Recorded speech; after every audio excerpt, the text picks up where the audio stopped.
You're listening to episode 57 of the Comm Cafe. This episode is called The Culture Guy.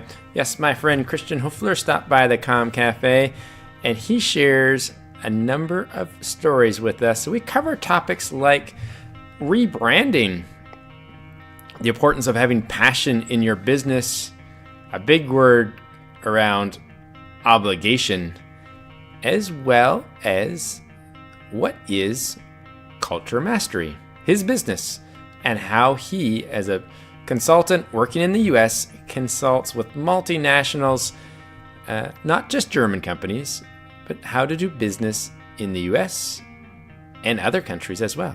So sit back and enjoy my conversation with Christian Hoefler, the culture guy. It's at Comm Cafe time. It's your host, Dwayne Richards. This is the place for entrepreneurs, small business owners, and other people as well. We talk about mindset, personal development, professional development. I bring on guests and friends who are guests, and you know the deal. And today, oh damn, I forgot to remind myself my checklist, but it's Christian, and Christian, I forgot to remind me to ask you how I pronounce your first name properly. Well, Christian was perfect. Christian, but the last name? The last name. Well, can we skip that part? I'll say it, and you do with it whatever you want. Back home where I'm from, they say Höferle. Höferle. Hey, that was good. All right. Hey, it's my friend Christian Höferle, and we met probably almost 4 years ago, Christian. Doing stuff through Peak Potentials. We hung out in sunny San Diego, right? At La Costa in a mastermind group. I think we met. I'm not sure. I don't think we met anyway, it doesn't really matter. And we haven't seen each other for a long time. I'm like, let's get Christian on to the podcast. So let's get right to the point, my friends. Christian's going to share a couple things with us. One is around branding. We're going, what? Branding? Marketing stuff? Yeah, because he had an experience with rebranding his company and his personally how his business works. And I want to share that, and it's all around the shift in branding yourself, the me, versus branding a company. So, right. Christian, you're going to share that with us today. Share a little bit about two people, like you and your lovely wife, both from Germany, and now hanging out in Atlanta through Tennessee. And what brought you guys to the U.S. and how it's really, you both have successful careers and successful businesses in the U.S. and would love to learn and what it is that you guys actually do, which is culture consulting. That's my quick term of it. And my dad even doesn't understand what I do. So yeah, it's about time that I explain that. And that's fantastic because my dad doesn't really know what I was doing either. I was at his house a couple of weeks ago, and I was interviewing a colleague who's in Ireland, and he just sat there, fascinating that we were hanging out, having a conversation, just like we are right now. Right. Outside of Atlanta, I'm in Toronto, and we're just having a conversation. So hey, welcome to Comm Cafe. Thank you for joining us today, and let's get to it. Rebranding, right? Midway, it's not that your company wasn't doing well; you were doing really well, and it is scary, man. And you framed the story a little bit because I'm German by birth, and I live in the U.S., and I have a funky last name with a letter that the English alphabet doesn't have. It's an O with 2 dots over it. In German, it's called an umlaut that changes the sound from an O to an Ö. So my last name is Höferle, and nobody or very few people in the English-speaking world know how to pronounce it. But many Americans or North Americans, I'm including them, my Canadian friends as well, they have seen those letters because there's brand names out there that want to be cute and have an umlaut, like Zoomfoot and Häagen-Dazs and some of those brands. They all have these umlauts, and it's like a showstopper, and people do a double take and say, hey, what is this? So my name came in handy for that, especially since I was doing at that time a lot of consulting work, business consulting work for German companies doing business in the US and US businesses trying to do business in the German-speaking world. So that is my background, a German in the US trying to make his personal and professional life experience into a business concept. That is not where I originally came from. Back in the day, I was a journalist. I was in the music industry. So when people tell me, well, how did you get into this? Well, I shook Jay-Z's hand. It was one of those soft, dead fish grips, and I decided, I'm done with you, music business. I'm going to do something else.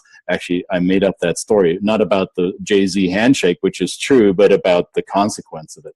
So it was the move to the US and realizing that there's other people moving for professional reasons and they have no idea what they're getting themselves into, especially if you move like us to an area that is, how do I say this politely? Because I loved Tennessee. We lived there for 13 years, but it's an area that was culturally very isolated for many generations. And all of a sudden, they've seen this influx of international businesses or North American businesses moving into a low-cost, low-tax part of the country with a lot of tax abatements and other incentives that lures them into the Tennessee Valley.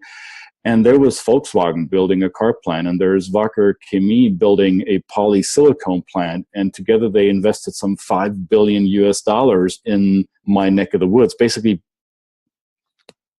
behind my house. So I realized these are companies bringing in people from overseas who have no freaking clue what Tennessee is like. They have this image of the U.S. as being New York, Chicago, Florida beaches, Grand Canyon. That's their stereotypical image of the U.S. Tennessee is not like that at all. And doing business there is not like doing business in New York or D.C. or Miami. And having lived through that my entire adult life, dealing with the Germanic Anglo-Saxon cultural difference, this was my new shtick. And it stuck. And it made me very, very passionate about the work that I do. In the beginning, it was more of there's a need and I can fill that need. And I quickly began to realize there's a why behind what I do. It is I'm helping people connect better, whether it's personally or professionally. And I don't want to make this dark, but coming from a country like Germany with its history, recent history, it's fair to say that Germans don't necessarily have a track record of getting along with their neighbors really well. And I don't do what I do to make up for something that happened in the 1930s and 40s. However, I feel like as a German, I have a special obligation, and I do it with a passion. And I especially when I do business with German companies, I make that point. That we as Germans have an obligation to be cultural connectors and being open to other forms of doing business or leading lives. So that was my why. That quickly became obvious to me. And my name with that funky letter in it was helpful.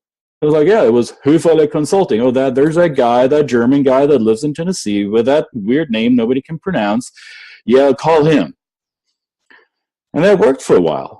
Until I realized, well, there are other opportunities out there in this industry that have nothing to do with Germany or the US for that matter. And it was in our mastermind group that Dwayne and I, we were in the same mastermind group that one of our mastermind group members on one of our weekly calls, she came on the call late. And while I was speaking, she asked, who's on there now? Can you say again who you are? And I went through my 30-second introduction. And she said, oh yeah, you're Christian, the culture guy. And that stuck. And I would have never even thought of calling myself the culture guy. I thought it was kind of corny. And everybody kept repeating it. And I realized, hey, if the shoe fits, wear it. If other people see me, my environment branded me instead of me branding myself. So I became the culture guy. And from that on, I started a podcast of that name. So there's a Culture Guy podcast. And I figured, well, if I am the culture guy, I could also brand the company, the culture something. And what does the company do? It helps people master other cultures. So the company name became the Culture Mastery. So I went away from the business of being me, my name, to a neutral name that is still kind of weird because the culture mastery doesn't necessarily roll off your tongue. However, it's still like, huh? What is it? The culture mastery. Oh, what do you guys do? And then we go into that. And it, of course, is helpful because it is, at some point, should I decide to pass on the business to people who are much better than I am, it is sellable. I can't sell my name and let other people call themselves Höferle something because that's not their name, unless it would be my children. But so I figured branding myself away from the person that I am to a different entity opened up a whole new array of opportunities. So I do business now with companies from Brazil, Italy, France, Spain, Asia, Indonesia. It doesn't matter anymore whether there's a German or a US connection. And if I'm not the expert in that particular culture, we have a team of associate trainers and coaches that I will plug into certain projects. So it opened up the spectrum significantly. It was a long-winded answer to a short question. That was a fantastic answer. And I get to be the world's greatest trainer or the world's greatest interviewer. I just get to sit back with my coffee and enjoy and listen, just like my listeners do. All right, I quickly summarize. There's a couple of 3 or 4 points that came out of that, which was the music industry. So yeah. So I gotta do it a little differently. I gotta name off like 4 things that came out of that long answer, and then you get to pick which one we get to expand on. So there was something about the music industry which I didn't know anything about you. Passion. I love the passion. I can hear, and the listeners can hear it in your voice. So passion, obligation, mm-hmm. the power of the mastermind, right? Or I like all of them. Or the podcast. Yeah, I like all of them. I'm going to be super brief. Music industry, loved it. Was in there for 13, 14 years on the writing end. So I was like, if you know the Billboard magazine, that's something that I wrote for, but on the German side. So it was business analytics in the music/entertainment industry.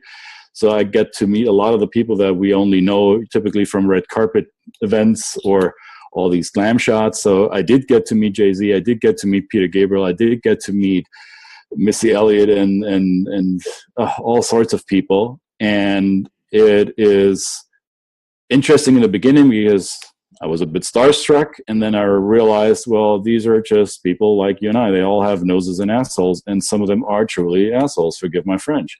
And the ratio of nice people and not so nice people in the quote unquote celebrity world is about the same as in the real world. And there you have it. And they breathe the same air and their poop stinks.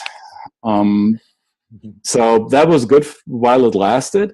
And at some point I got tired of it. So I'm still a huge fan of music, and I'm still following some of these people that I met and stayed in touch with. So especially in Germany, I still have some music artists that I know personally well, and we stay in touch. Other than that, it's not in the professional context anymore. What was the second thing? I'll just interject one thing. I think that's with anything. Like we see these people like public figures, whether it be Hollywood, TV, sports, baseball. Like here in Toronto, like we love our hockey players, and we see them, but we only see them like less than like 1% of like who they really are. And sometimes we make the mistake of putting people on a pedestal without really knowing who they are. So good for you.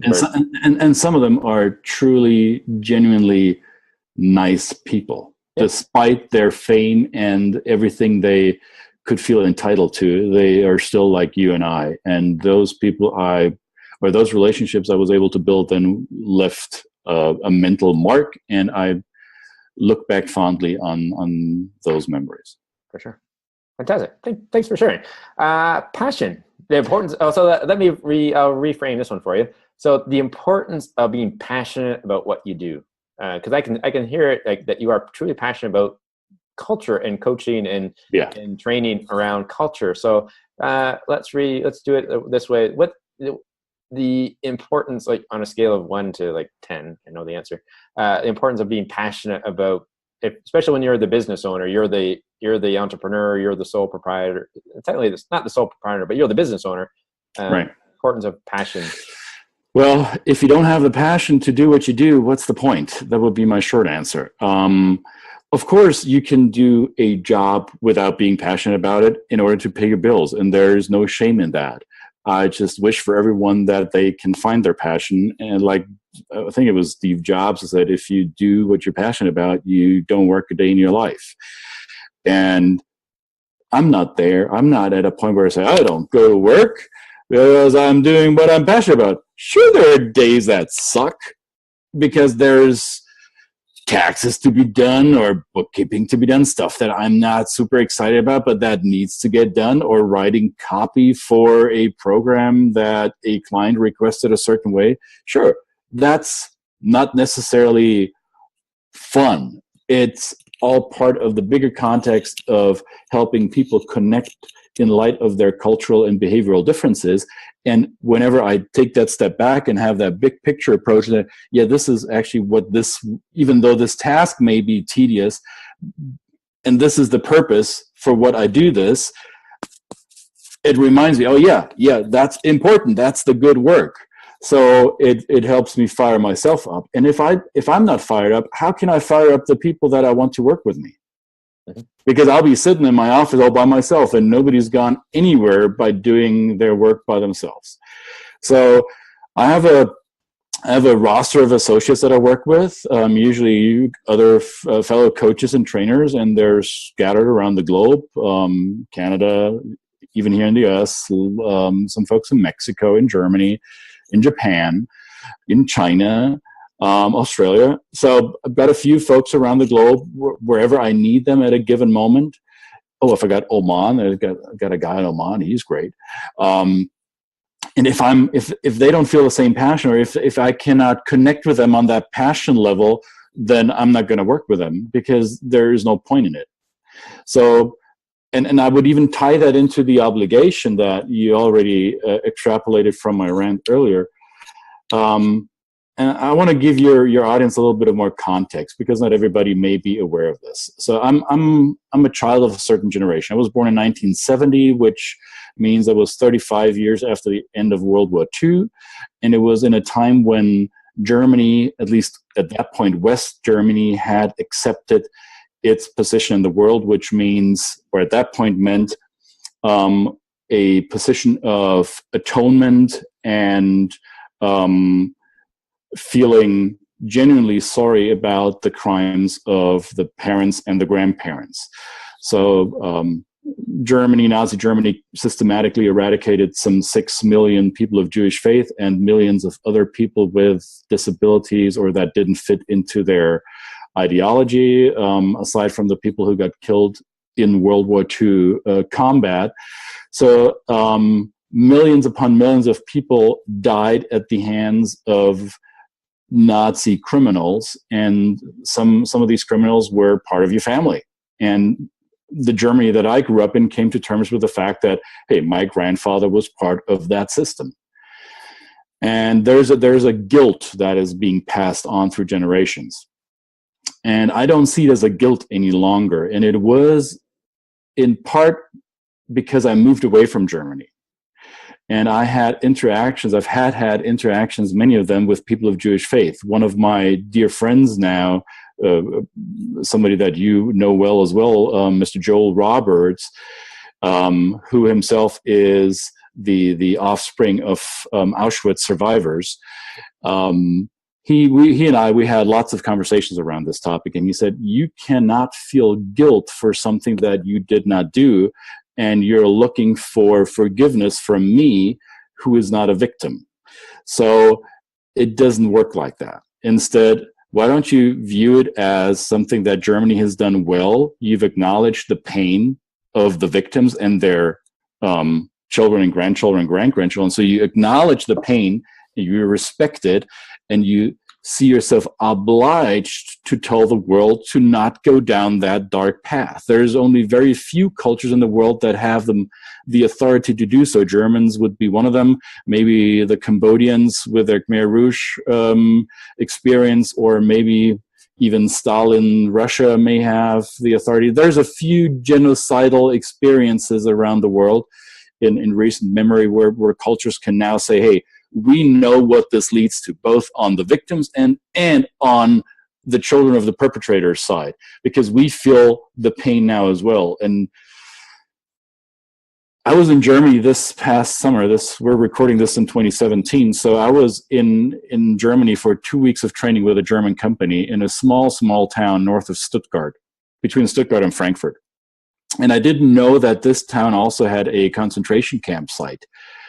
I wasn't aware of it. So after I was done with my training, I went there and just by myself visited that concentration camp memorial site. And there are little wooden posts set in the ground, and every post has a name tag, a metal name tag of the person who perished there. And there's hundreds of them. So it was a sunny June afternoon as I walked through there and read the names. And I expected to be overwhelmed by sadness and guilt. And instead I was overwhelmed by compassion and felt like, hey, I'm sorry this happened to you, wherever you are, whether you believe in an afterlife or not, wherever your soul is now. I am sorry for what happened, and my job is to make sure it doesn't happen again. I did not feel guilt. I felt an obligation to do what I do. Wow. Thank you. That is, all right. I'm going to get through our next 2 points, and then I'm going to... I know it's dark, but... I have a couple points from that, but just so I list down. I don't usually do this, but I'm going to go back, and then I'll go back. So the power of the mastermind. Yeah. To change it up. So that was a pretty heavy, I'll go back to that. But the power of the mastermind, because you mentioned that just that one call changed like the brand, like your whole brand of your company.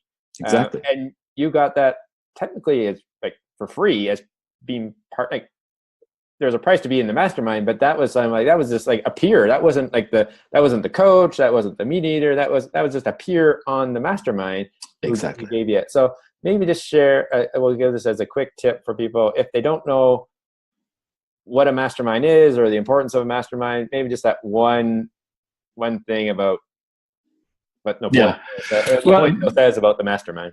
Mastermind has become quite a rave, I think, and it may actually be some kind of overused term by now. So I'd be careful with what you call a mastermind. Actually, you might be familiar with them. FITT, the government institution in Canada, they asked me to write a piece for their website a year and a half ago about the power of masterminding. I think you can still find it on the Trade Ready website. FITT, I wish what the acronym stands for. TT stands for Trade and Training. It's look it up, FITT. It's a Canadian government institution. I think it's important if you pick a mastermind to really check out how tight they run it. Who is the facilitator? Who are the facilitators who keep the construct of the meetings and the format of the meetings tight? If it's just a loose round of people sitting around a coffee table doing water cooler talk, that is not necessarily a mastermind. So the benefit that I took from it, aside from the rebranding, which was only one aspect of goodness that came out of the mastermind, was a true connection with fellow entrepreneurs or people who were about to become entrepreneurs, who went through similar stages of their corporate development, whether it was branding, whether it was financing, whether it was how do I set up my legal structure. All of this was shared by peers who were in the process and not necessarily by somebody that was quote unquote an expert who was selling a product or service. Did we have experts in our mastermind that were brought in to share their wisdom? Yes. Did they sell us? No. So it was a peer exchange, and nobody was looking weirdly at anyone else. There were people with $1 million businesses, and there were startups who were bootstrapping it, and nobody was looked at a certain way because, oh, you're poor sucker, you're still trying to get your scrap change together to pay for the next Facebook ad. That wasn't the deal. It was a group of individuals who shared a common goal, and that is to improve their environment by the product or service that they're providing. So it goes back to passion obligation. If I don't have that, if I don't feel like what I do leaves a dent in the universe, then what's the point? So if you haven't read the book Start With Why by Simon Sinek, then get a copy now. If you don't know what your why is, then maybe you shouldn't be in business for yourself. And that's those are things that I learned at a mastermind. No, that's fantastic. And that was, like, when we were in Las Vegas, that was the book I was told to go get, was you go figure out your why. So go get Simon Sinek's Start With Why, and it's on the bookshelf. All right. The last point from that wasn't a rant. It was just a nice introduction to who you were. The podcast, because this is what I like. One of the things we help people do is I help people launch their own podcast. And by having a podcast and getting to interview people like yourself who has a podcast, how has a podcast helped you in your business? Hopefully that's a good question, because the reason why I started doing it was vanity, combined with a willingness to experiment, because it allowed me to speak off the cuff rather than write polished website and blog content. And it allowed me to bring guests on, so I don't have to be the expert. I have other people who I can have as the expert. And since I'm the one curating the experts, that by relationship makes me somewhat of the expert, I guess. So that's the concept for me of a podcast. And also, I just like people. I mean, I just like having conversations with people who have gone through similar things like I have. Just recently, the latest episode that came out was with another young man from Germany who now lives in Iran. Now, if you're in North America, whether you're in Canada or US, I don't care, then you have a certain image of what Iran is, and maybe it's not a pleasant one. Now, this gentleman has been living in Iran and Tehran now for almost 2 years, and his story does not corroborate anything of what you see on the news. Fascinating. I love that kind of stuff. Yeah. And what does it mean to do business or to live and work in a country that is shunned by many others in the global community? How does it affect you personally? How do you make it work? And he does. And smart young man. So I love doing that. I love helping people share their stories. And there's always at least one takeaway from every episode. So a listener would know, hey, if I should ever find myself in a situation like this, here is what to pay attention to. Or here are resources that I can use. Yeah. So I love that. All right. Oh, thanks. I love that. Again, it's my question led to a completely different answer, which is why I love podcasting, because it's not scripted. Like, people are like, oh, you guys must have scripted these answers. Like, not a chance. We have a brief conversation. We've known each other, and then we just this is just us recording a conversation with your permission. Right. All right. Wow, that was a lot. I did write down something when you were talking about the whole trip to Germany. I'm now trying to remember why I wrote it down, but it's just around the key word there was acknowledgement. Right. To acknowledge, and that, and this isn't just for something, like, this is like in life. Like, I acknowledged the other day that, I accidentally deleted a podcast. I deleted it before I published it. So I had the gentleman on, and we did a Facebook Live. So it's this, and I think I'll frame this to say, regardless of, like, it doesn't have to be like world traumas like that, but just the importance of us as everyday humans to just acknowledge, like, both, but you said also, like, acknowledge the importance of the positives, like, acknowledge things that we do that we're awesome at, but also say, hey, acknowledge that I wasn't at my best. If I go back to, as a quick reference, if I go back to the book, the Four Agreements, it says, Oh, yeah. always do my best. Exactly. And I could be a little bit under the weather today. I'm not, but I could be. And if that's the best that I can do today, it's my best. Correct. And Love that book. Don Miguel Ruiz. Love it. If you don't have it, get it. Yeah. All right. So I do this sometimes. I'll do it today. For someone who's just getting started or kind of getting awakening from the corporate sleep, or they can still be in their corporate sleep. What's a good book to, or it could be fiction. I don't care. What's a good book that you give as a gift, or that you would give your young daughters? Maybe they've already read it. What was the first book that you said, hey, hey, let's do this completely different? You have two young daughters. What is that first book that you said, hey, you guys should really, I know it's not good as you should, please add this to your reading list? Well, that's a beautiful question, and it leads us again into a nice rabbit hole, because my oldest daughter has been an avid reader before I could ask her to become one. So I'm blessed in that regard. The first book that I truly asked her to read, because she was reading English books, and we speak German at home, and we raise bilingual kids. So I wanted to make sure that she also reads German literature. And she read that trilogy, some kind of sci-fi youth books that I think was made into movies as well, the Divergent series, and she read it in English. And I was curious who wrote this. Turns out it was a German author, and the books were originally written in German, and she read it in English, and was like, girl, what's going on? Read it in German, for heaven's sake. So I gave her a book which was a classic, a youth literature staple in my youth. It's by Michael Ende, The Never-Ending Story, which was also made into a crappy movie, but the book is beautiful. So I asked her to read that. And just recently I gave her a copy of Paulo Coelho, The Alchemist. And it's the messages are related. It's this, don't let anyone tell you what you are and what your strengths are and what your weaknesses are. Don't let your environment define you, and never give up on your dreams.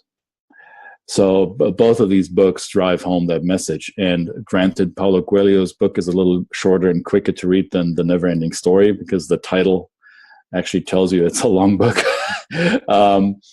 But those are two books to, I think, find you, drill down into your dream, if it's there somewhere. And if you're still in your, as you said, in your corporate sleep, you may have thought about a dream, you may not be as passionate about it yet. Start with Paulo Coelho, The Alchemist. And if you speak Portuguese, buy it in the original.